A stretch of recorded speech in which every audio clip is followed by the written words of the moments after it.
दोस्तों नमस्कार। इस बार के गणतंत्र दिवस पर हमारे विदेश अतिथि हमारे परम मित्र फ्रांस के राष्ट्रपति थे। उनकी यह यात्रा दोनों देशों के लिहाज से देखा जाए तो काफी महत्वपूर्ण रही, लेकिन उनके वापस जाने के बाद इस यात्रा से जुड़ी एक बड़ी खबर आई है जो हमारे बहुत काम की है। दरअसल भारत और फ्रांस छठी पीढ़ी के लड़ाकू विमानों के इंजन निर्माण की डील करने जा रहे हैं। दरअसल फ्रांस में स्थित भारत के राजदूत ने ऑफिशियली ये बयान दिया है कि फ्रांस की कंपनी सेफ्रॉन भारत के साथ वो सभी टेक्नोलॉजी ट्रांसफर करने को तैयार है जिससे भारत में ही इस इंजन की मैन्युफैक्चरिंग हो सके। अगर आप सेफ्रॉन के बारे में नहीं जानते हैं तो बता दूं कि यह फ्रांस ही नहीं दुनिया की टॉप जेट इंजन निर्माता कंपनियों में शुमार है और ये बहुत ही एडवांस टेक्नोलॉजी के जेट इंजन का निर्माण करती है। यहाँ तक कि राफेल लड़ाकू विमानों में भी सेफ्रॉन कंपनी का ही इंजन लगा है। और भारतीय राजदूत के इस बयान का मतलब ये है कि सेफ्रॉन भारत को एडवांस लेवल की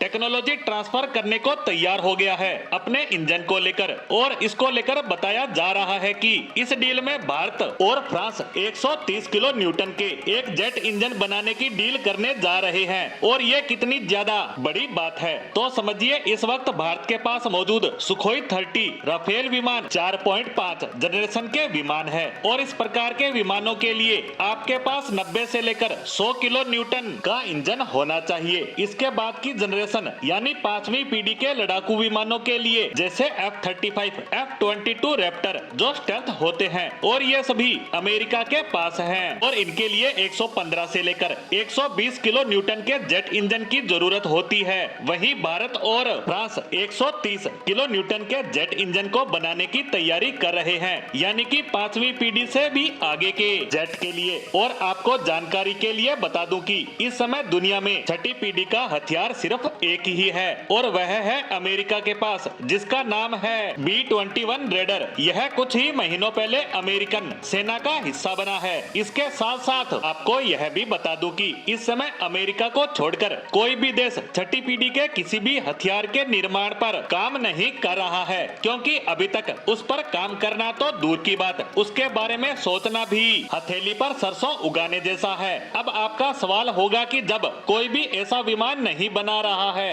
तो हम इस इंजन का निर्माण करके करेंगे क्या? तो बता दूं कि भारत पांचवी पीढ़ी के जेट इंजन का निर्माण कर रहा है जिसका नाम है एमका और यह पांचवी पीढ़ी का विमान है। और इसी एमका के नेक्स्ट जनरेशन में छठी पीढ़ी के विमान की टेक्नोलॉजी होगी और उसके लिए यह इंजन एकदम परफेक्ट होगा। और इन्हीं सब के चलते भारत इतने एडवांस इंजन का निर्माण इतने एडवांस लेवल पर करने जा रहा है, जिसके बाद भारत के पास स्वदेशी छठी पीढ़ी के लड़ाकू विमान होंगे जिनके दम पर भारत चीन और पाकिस्तान से कहीं आगे होगा। इसी के साथ भारत और फ्रांस की इस डील पर हमारी आज की पोस्ट को यही विराम देते हैं। धन्यवाद।